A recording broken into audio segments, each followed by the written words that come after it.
Since this is American,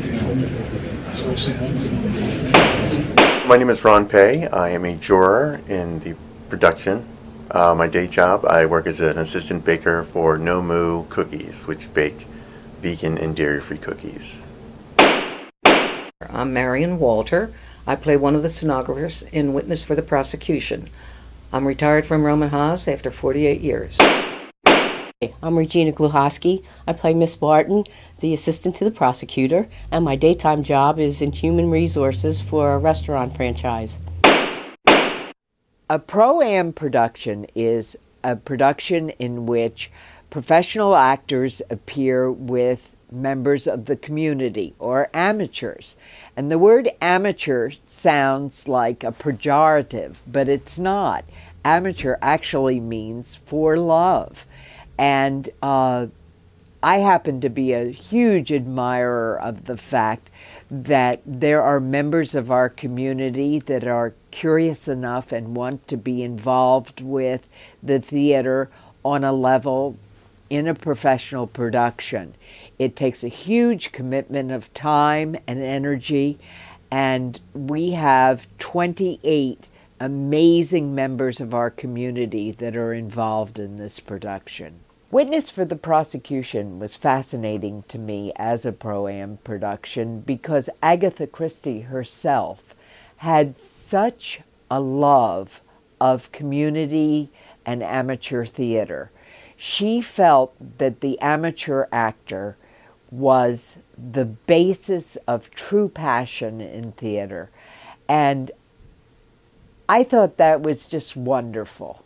We chose the idea of doing pro-am productions because we felt that we are so close to our community and so involved in what goes on every day, as well as being a professional theater. And we thought, what a wonderful idea to include the community in our productions where possible.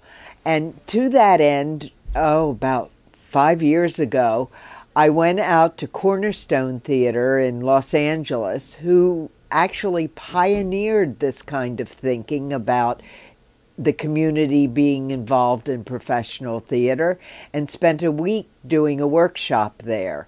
It was wonderful, exciting, and gave me all kinds of new ideas. We picked Agatha Christie's Witness for the Prosecution, first of all, because it's a tremendous play. And we never had done an Agatha Christie. In the whole 30 years of BRT, we have never done an Agatha Christie. And we thought, that's shocking. And we picked it because of the element of the courtroom and the ability to involve the community in the scenes as part of the action. We've done 3 pro-am productions. It started in 2013 when we did Inherit the Wind.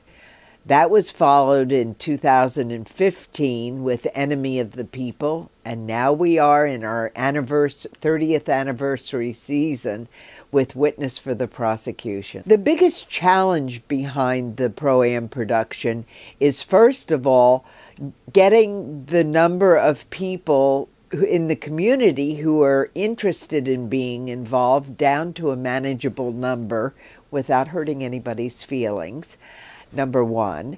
And then number 2, it's the commitment from the individuals from the community in the amount of time. It is a huge commitment of time and energy into the production. And that's the biggest challenge, is making people understand upfront the level of involvement needed. There is always an assistant director on our pro-am productions, mainly because oftentimes the level of complexity, because they are larger shows, means that my attention cannot be split in too many different directions. And oftentimes the community members will have questions which we want to answer about, why do you do things this way? What is that? etc., etc. And in order to accommodate the level of communication that we want to have, it takes two people. Good afternoon. My name is Christopher Roche, and I am the assistant director on this production of Witness for the Prosecution at Bristol Riverside Theatre. I've worked with Bristol Riverside Theatre since 1992. My first show here was The Rothschilds, and I've done probably, over a dozen, maybe closer to 20 shows, productions, whether it's in the America Rising series or summer musicals or being on tour for The Little Prince. So I've worked here a long time. I love coming back here. In this capacity as assistant director, this is a production that cast professional actors, equity actors, along with community actors. A community cast is what we call them. And part of my responsibilities have been to be involved in the casting as well as the scheduling, which sometimes, we're dealing, I think, with 28 people. And we have two casts that can do alternate nights so that no one has to be there all the time. For many of these community people, this is the very first time that they have ever been on stage. For a few of them, they've been in other productions here, like Inherit the Wind or Enemy of the People by Ibsen. But for many of them, this is the very first time. So the scheduling was one of the major tasks that it was involved. Also, we had two community workshops that I conducted with the cast where we went over stage etiquette as well as the geography of the stage, where's upstage, downstage, stage left, stage right. But we also got into the craft of acting and how do we actively listen? How can we go about that? Looking at the tools of Stanislavski, members of the group theater. We also created backstories. Each cast member was to cultivate a backstory for their character, and it's amazing what they all came up with. So many of them really did excellent research in terms of history and location and social placement. So they've worked incredibly hard on this production, and it's a real kudos moment to them, I think, because they've been a delight to work with, and the collaboration between them and the professional actors has been lovely. And I think that there's a real excitement with the community in getting ready for this production. One of the things that surprised me about going into the production and getting even deeper in was the level of seriousness with which the community cast has conducted themselves, not only in terms of active listening for many of them that don't have speaking parts, but there are many that do have speaking parts, and they're doing excellent dialect work, British dialect work. They are having real good moment-to-moment acting. They're able to figure out how to be heard in a large proscenium theater. And the other thing that's really surprised me is how quickly they adapt to transitions. In this show, there's a beautiful set with a lot of moving parts. I don't want to give too much away. But it takes many people to be able to get this jigsaw puzzle to work. And the alacrity and professionalism with which the community has really dug in terms of figuring out what props they have to move. They have to wait for this big unit to move before they help move a wall. And they're taking to it like ducks to water. I think it's really surprised me in a really glorious way how they've really risen to the task of what it means to be an actor in a play. I think that a couple of things to look at for the audience would be to watch the community performers and how they are really in the play. They're really in the play. It's something that's beautiful to watch. I think the other thing to watch is, this is a really great story, and there are a lot of twists and turns, and it takes me back to a different time period in terms of watching old movies and a great courtroom drama. If you really love Law and Order, I think you're gonna love this piece, and this is one of the earliest really great courtroom dramas, and Agatha Christie does an amazing job of crafting the piece. So I hope you enjoy it. I was very active in the theater and drama club in high school. Was in almost every production that we had there. I without saying too many, I was Charlie Brown in Are You a Good Man, Charlie Brown. I was Cornelius Hackle in The Matchmaker. So then I went on to community college and actually majored in theater. So I took set building, design, and acting classes. But unfortunately, my parents didn't think that was a good idea, so I switched to accounting. But when I went away to college out in West Virginia, I got involved with many of the singing groups there. The touring choir first, then I sang with a group called the West Virginians, which is a scholarship group, so it paid for my room, board, and tuition for 2 years that I was in school. I also I got away from the theater at that time, but continued singing. So I sang with the Capital Singers of Trenton for a number of years. I sang with the New Jersey Gay Men's Chorus now. I've been with them for over 25 years, which I have performed at Carnegie Hall twice. So it's been quite exciting. So I've had a lot of experience on stage in that respect, but not so much with theater productions just yet. I've been a big fan of coming to the Bristol Riverside Theatre for many years, and I always enjoyed all the productions and just made me miss being part of that. So I decided, as I switched thought process about 5 years ago, I left my position in finance to work in baking, and so it seemed to free up a lot of my nights and weekends, so I was able to consider the possibility of being involved again, and this is just my chance of getting that started. From this experience, I've learned how to sit and listen and observe. As a juror in the courtroom, it really is important to help the character pay attention to what's going on around them, not just sit there and be a backdrop, but to really take in the information as a juror would and try to come to a decision whether they're guilty or not guilty. Agatha Christie is awesome in her writings, and I think that she did a great job of producing this production in its play version, and I think the end is really going to surprise, anger, and make people really happy when they see how it ends at the end. Well, I received the email and I thought, why not? And this is one way to cross something off my bucket list. I've absolutely no theater experience, but I've been a patron for Bristol Riverside Theatre since the beginning. I always appreciated and respected the artists that were in the theater, but I've only ever been a patron or a supporter. But I have a great deal more respect for them now, because it is hard work. When they get on stage, they look like they're just playing and it's easy, they're having a good time, but it is a hard, hard job, and I really appreciate everything they do now. I've learned how to concentrate and how to focus, because you can't let things distract you, and that's very difficult. But this has taught me a great deal about focusing on exactly what is important at hand. What really surprised me was just how hard this is. I mean, it looks easy. It looks like, oh, they just get on there and they do as they please, but everything is done exactly. It's precision, right down to the last little thing of moving a pencil, where the pencil is, where the cigar is.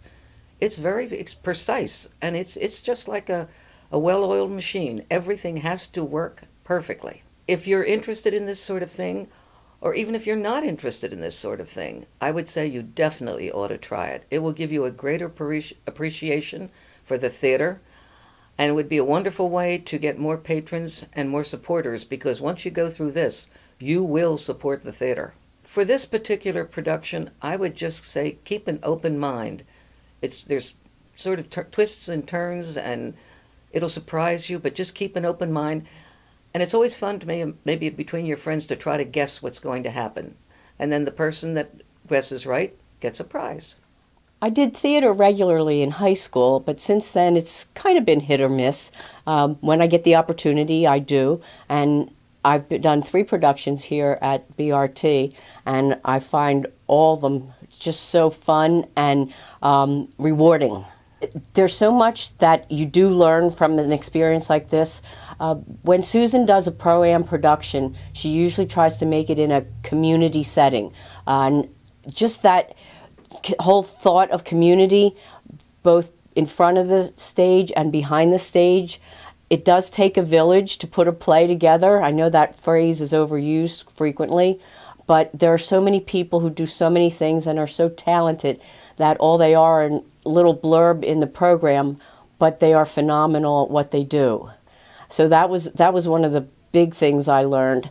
Personally, I learned patience because you might have to do a scene 6 or 7 times, and the only thing that changes might be the enunciation of a phrase or putting a prop somewhere different from the first 5 times. Also, time management, because if you're working all day and you have to leave work, come here for 3 or 4 hours, you better make sure all the balls you're juggling are in the air. What surprised me is Agatha Christie. I had never read any of her books before, and it made me want to go back, and I plan to read a lot of Agatha Christie, just the words she used to describe people, or a couple of the lines in the play. I thought, wonder what made her say something like that. I want to go back and see what her life was like. There's so many little things that you don't see right smack big as life. You want to really look for the little nuances, the way some people look at another character. The other thing is the set design. The way the set is set up and the way it converts from one scene to the next is pretty amazing. And again, that goes back to the talented staff that's here. If somebody wanted to do this, number one, it is definitely worth doing. It gives you a sense of, I don't want to say self-respect, but it certainly makes you feel good that you can accomplish this, whether it's learning lines or learning how to present yourself, practice an English accent. There's a lot to be learned from doing something like this as an amateur. So by all means, if not BRT, there's community theater that somebody, if they wanted to try it, stick your neck out. Monday on Navigating Life.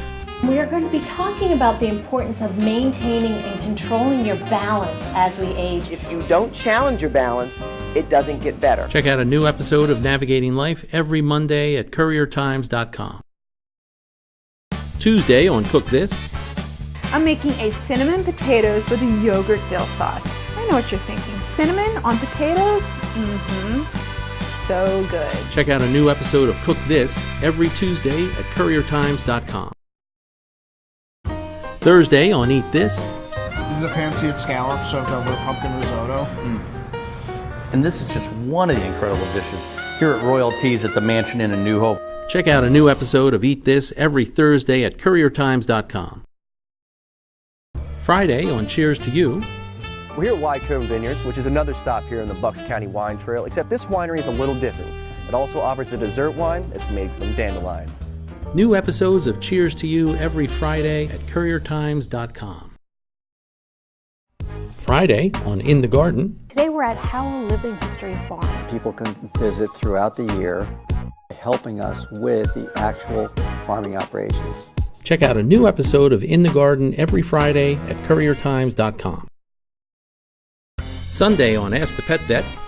Well, we're going to start talking about microchipping horses in the future. If your horse were ever to get loose or get stolen, you'd be able to find them. New episodes of Ask the Pet Vet every Sunday at couriertimes.com.